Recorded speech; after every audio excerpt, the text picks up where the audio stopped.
It began one summer night.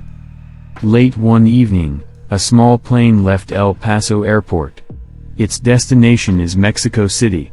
No one knows who exactly was on the plane. There have been conflicting reports that a flight plan was filed, while others have stated that there was none. Some believe it was covered up in order to mask what happened that day. Others believe that the pilot of the plane was a drug courier. Whoever the pilot was, he had no idea what was to come, and he would never make it to Mexico City. His fate would begin a chain of events that would lead not only to his death but to the deaths of many in the Mexican military. The collision.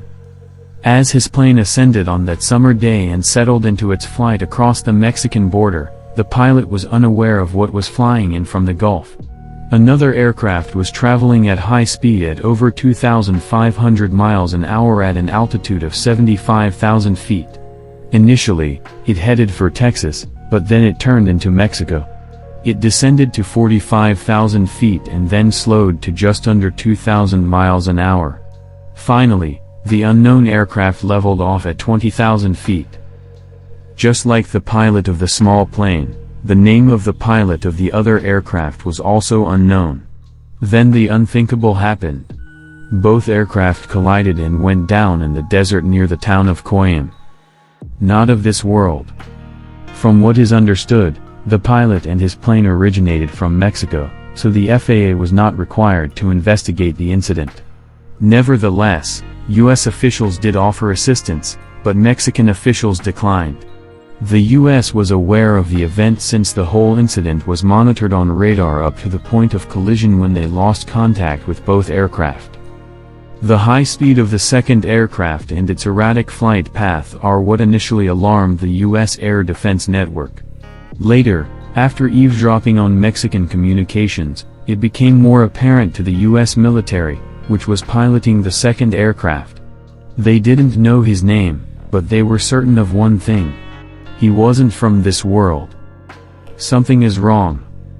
This second unidentified craft was surprisingly intact, even though it obliterated the small plane. When Mexican personnel arrived at the second crash site, they were shocked to find that the second aircraft was actually a disc-shaped object.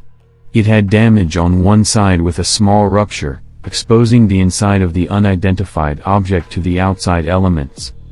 Once the Mexican military was aware of what they had found, communications suddenly stopped. Even though the blackout was ordered, the U.S. used satellite and spy plane reconnaissance to monitor what was going on. What they saw was that the object was small enough to just fit on a flatbed truck that Mexican personnel used to transport it. With a convoy of vehicles, they headed south with both the object and the wreckage of the small plane, but then, for some inexplicable reason, they stopped moving. A U.S. spy plane flyover revealed that all of the personnel were unconscious, and this is when the U.S. military made their move to capture the object. The U.S. quickly assembled a team to capture the object. With 4 helicopters, 3 Hueys, and a Super Stallion, the U.S. headed across the border. As a precaution, they donned biohazard protection. When the U.S. personnel arrived at the convoy, they found that all of the members of the Mexican recovery team were dead. Quickly, they hoisted the object off of the flatbed with the Super Stallion and then proceeded to eliminate all of the evidence, including the bodies. The U.S. recovery team used a good amount of explosives. They did this not only to eliminate evidence but also to prevent any further contamination. Is this a true story? The collision occurred on the night of August 24, 1974. The recovery took place the morning after.